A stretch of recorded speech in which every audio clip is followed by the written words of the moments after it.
I want to smile, Mrs. Severson.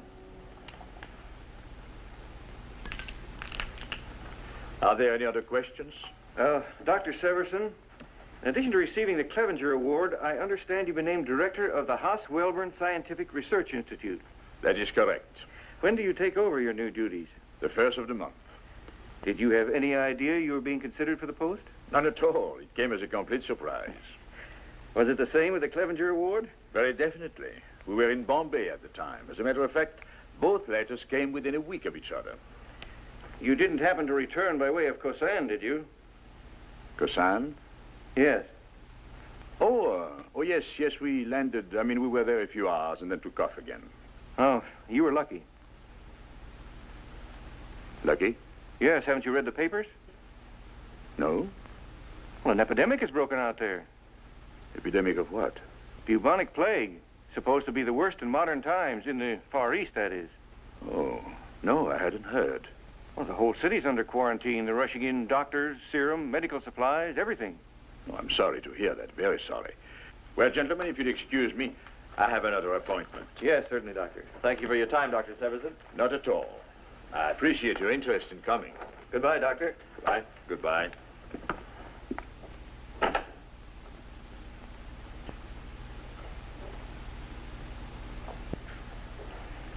Thanks, Ellen. Did you think I'd give you away? No, well, I didn't know. There's not much left of us, Worth, but I guess there's that much. Listen, don't talk that way. Worth, I'm awfully tired. Don't go. There's nothing to talk about. Please, Ellen, please. Look, I know that you... Worth. Yes? I wasn't going to say this now, but I guess it doesn't matter. Say what? I'm through. I can't take it anymore. What do you mean you're through? I've been thinking about it for months now. I'm going away. I want a divorce. Ellen, you don't know what you're saying. I'm sorry, Worth. I'm sorry it should come like this and you should be hurt, but then I guess that's the whole thing. You haven't thought about us for so long you didn't even know what was happening. Oh, for heaven's sake, Ellen, quit talking in riddles. If something has been happening, at least be specific about it. How can I be?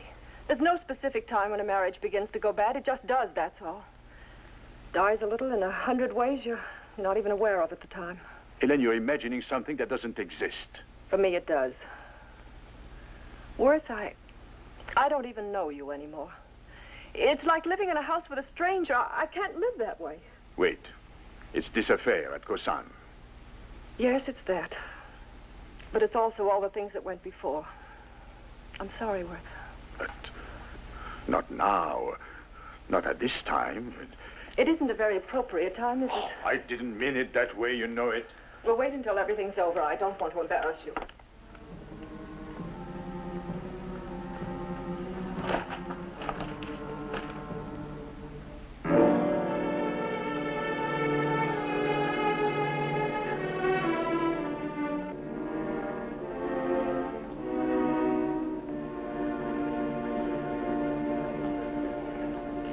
Well, I don't mind telling you I was more than a little nervous when we came in over the field. One motor gone, the other missing, but the pilot brought her in. Hardly a bump. A beautiful piece of flying. How long will you be here, sir? Oh, another day at least. They told me they had to fly in some parts from Singapore. By the way, do you know Dr. Justin Smith? Justin Smith? No, I don't think so. Should I? He's a health officer here, appointed by the native government. He tells me he was in your graduating class at college. Oh, well, it was a large class. I can't quite place him. Please, may I? Sorry if I startled you. It's all right. I knew your husband was here. I wanted to see him. Well, he's in the next room if it's anything urgent. Nothing urgent. I can wait. My name is Smith, Justin Smith. I'm a doctor, public health officer here. I knew your husband a long time ago. We were at Johns Hopkins together. Oh, were you really? I wish I could get his attention. He'd be so glad to see Please. someone.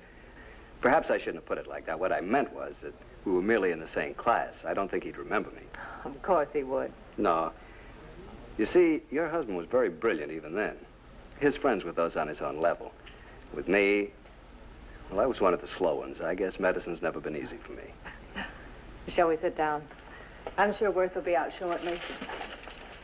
You know, this may sound strange, but I've always been proud that I was in the same class your husband was. When you're part of a group like that, you take on a kind of a reflected glory. And now, with the Clevenger Award and the Haas-Welborn directorship... Cigarette? Thank you. I don't think you have to bask in anyone's reflected glory, Doctor. I'm sure your job here is very important. Not really. Any qualified physician could handle it.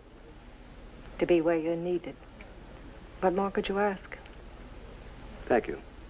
Oh, Worth. I was just talking to an old classmate of yours. Yes? Smith, Justin Smith. I don't suppose you remember me. Oh, yes. How are you, Doctor? Well, thank you. Are you practicing here? Yes, he's health officer here at Kozan. How interesting. I wanted to congratulate you on the Clevenger Award and the Haas-Welborn appointment. Why, thank you. I was hoping that while you were here, if you have time, of course, you might look in at my lab. I'm sorry, but our time is pretty well budgeted. But, my dear, I think we'd better try to find a taxi. It's been nice seeing you, Doctor. I'm afraid you won't find a taxi at this hour. However, your hotel's only a short walk from here if you cut through the native quarter. Well, there's nothing to worry about as long as you're with me. Oh. These are my people. They all know me. I'm sure it'll be all right, Worth. Very well. Shall we go? I'll get my coat.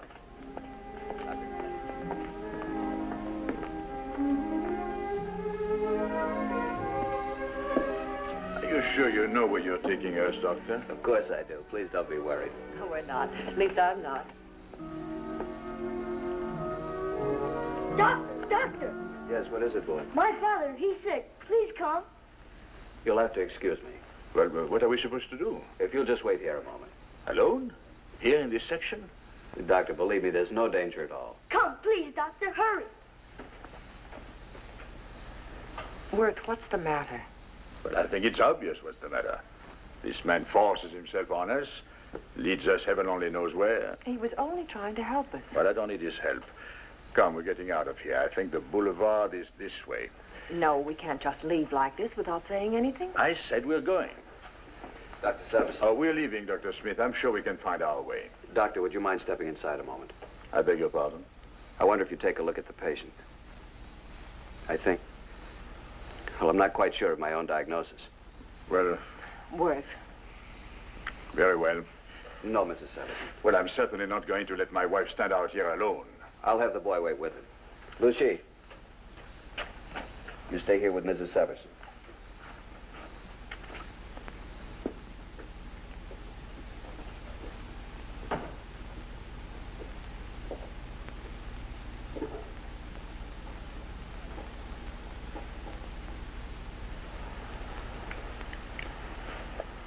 What do you think? Do you suppose it could be? Could be what? Plague. I'm not familiar with it outside of the textbook symptoms. I've never encountered it before. But there's the rigor in the neck and limbs, high temperature, eyes extremely sensitive to light, swelling in the lymphatics. No, it's not plague. But he has all the classical symptoms. They are also the symptoms of any number of fevers. But the buboes... I think you'd better brush up on your differential diagnosis, Doctor. This is not plague. I've encountered it personally, and I know what I'm talking about. If you treat it as anything but lymphangitis, you'll be doing both yourself and your patient a disservice. I'm sure you're right. It must be lymphangitis. Still, if you don't mind, I'd like to stay with him and... Apparently, you don't agree with me. No, it isn't that. It's my business to be here. Whatever the man has, he's sick, and...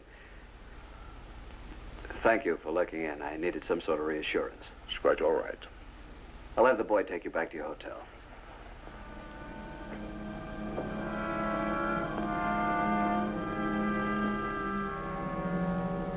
Yes, I want to charter a plane. No, that's too late. I've absolutely got to be in Hong Kong by 9 to make my connection.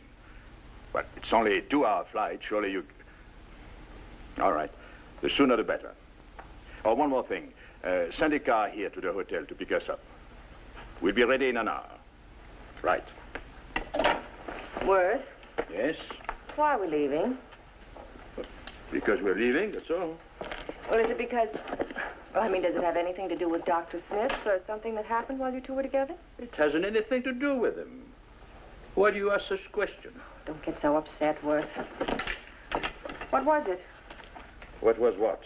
That man back there in the shack. What was wrong with him? Nothing. Nothing serious at any rate. Why? I just wondered. Thought you both looked a little strange when you came out. There was nothing to it. The doctor thought he had a case of bubonic plague on his hands. Plague? Yes. Any intern would have known better. What was it? Lymphangitis. A clear case of it. Quite sure. Of course I'm sure. What's the matter with you? Nothing. Only once in Boston, when you gave a paper on plague recurrences, I remember you said a completely accurate diagnosis was difficult without bacteriological tests. Are you suggesting I don't know my own business? No, I'm just... Oh, forget it. Sure you know what you're doing. It's just that everything happened so suddenly.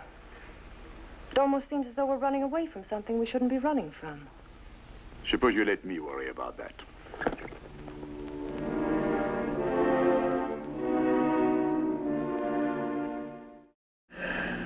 I heard the radio before we left Hong Kong. You're still not making sense. You mean you didn't hear it? I didn't hear anything. You know, I was busy up to the moment we left. How? What about the radio? It was from Khorasan. All right, it was from Khorasan. What about it? The city's under quarantine. They said it was plague. You knew that's what it was. You knew it that night. Why did you go? Let's forget it, Helen. No, I've got to know why. You saw a man who was sick and you turned away. You knew what was wrong with him and you lied to Dr. Smith and you ran away. You. Please, Helen, get hold of yourself. I'll try. But you've got to talk to me. You've got to explain. If you were just another doctor, maybe I could understand, but you're not, Worth. You've always been one of the dedicated ones.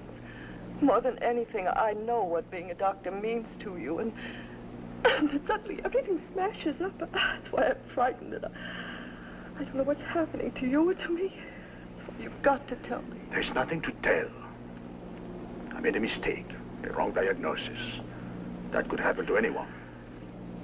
Must you lie to me, too? All right, suppose I knew it was plague. What was I supposed to do? Stay there like some hack medic and fight it? Or catch it myself? Worth, you're a doctor.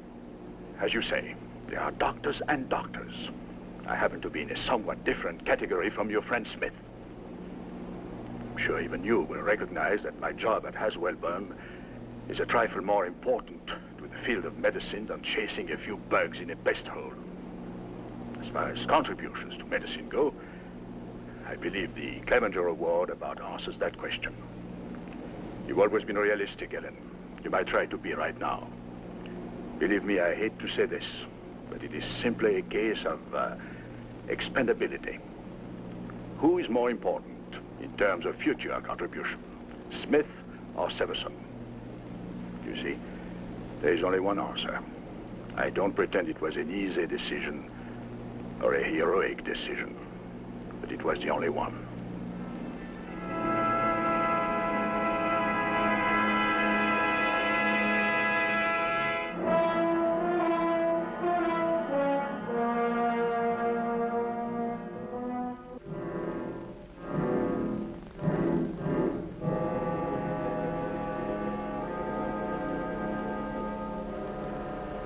The final scene takes place in Bombay, in one of the labs you worked in. We fade out then, leaving the audience with the feeling that this is the fitting triumph to a life dedicated to the service of your fellow men. Well, how does it sound to you, Doctor? Worth?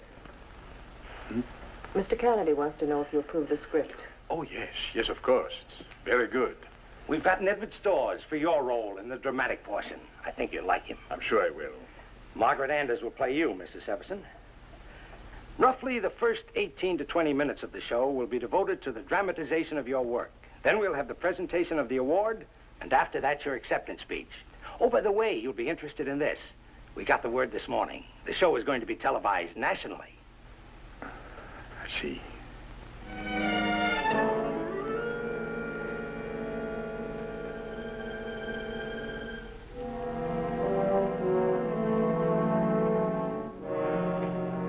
Where were you? I picked up my reservation. What time are you?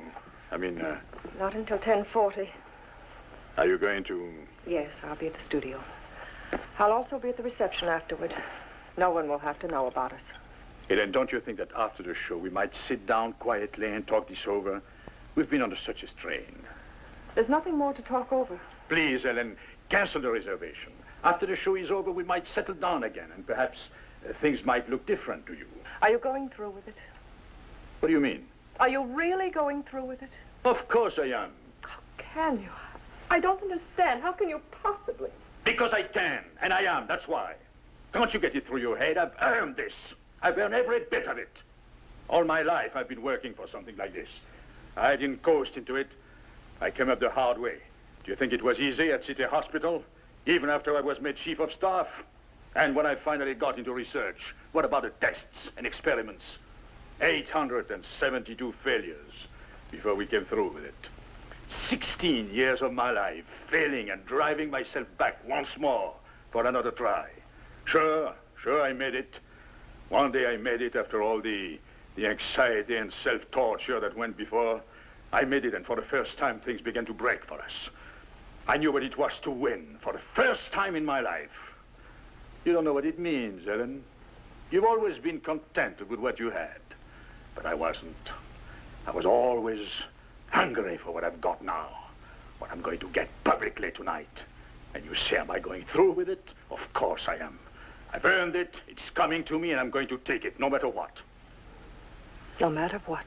That's exactly right. And what about Dr. Smith? I'm sorry about it, but it can't be helped. Look here, Len.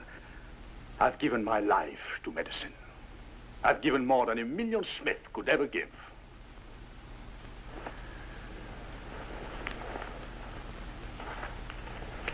You might read that.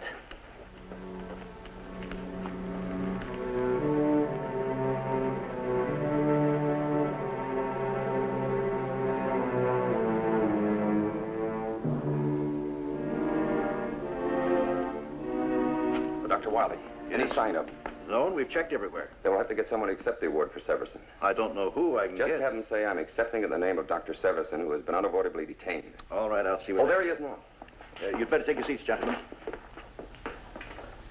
Dr. Severson, where have you been? We've been phoning all over. What happened? We'll have to hurry. We're almost done.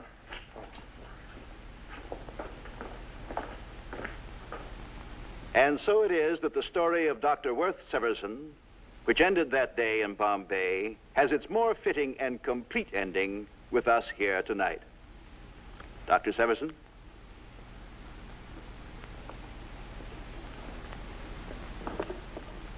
It is my great honor to present to Dr. Severson this most distinguished of all awards, the James Clevenger Award for Distinguished Service in the field of medical science.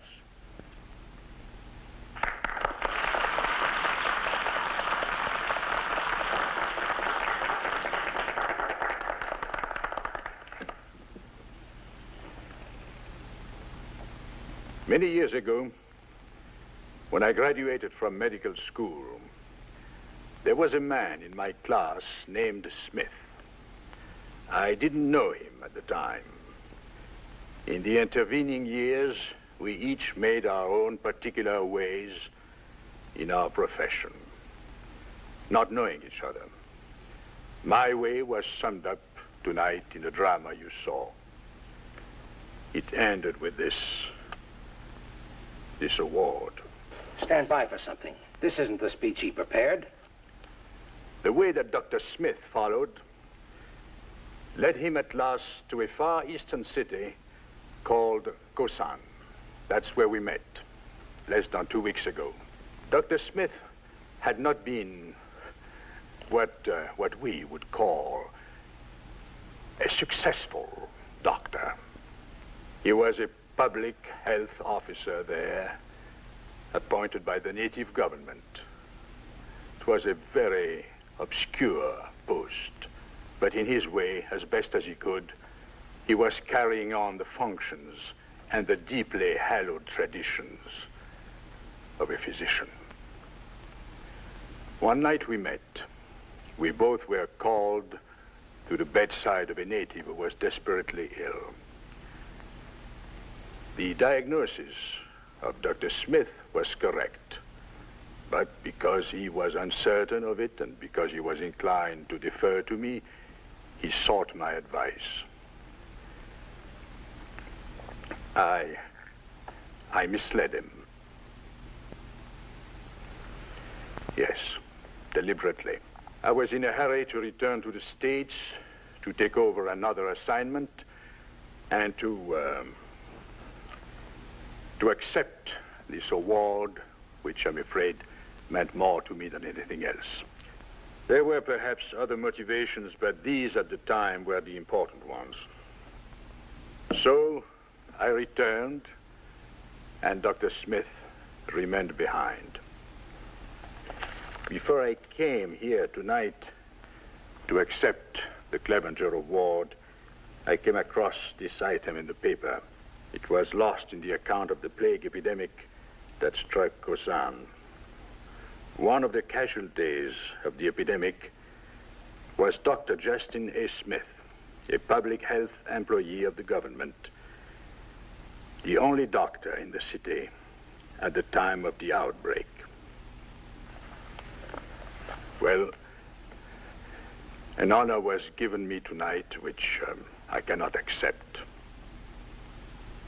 If I could accept it, if it were mine to give, I would want it to serve as a memorial to Justin A. Smith, a man who never forgot what it means to be a doctor. Of course, how you finally dispose of this award, gentlemen, is up to you.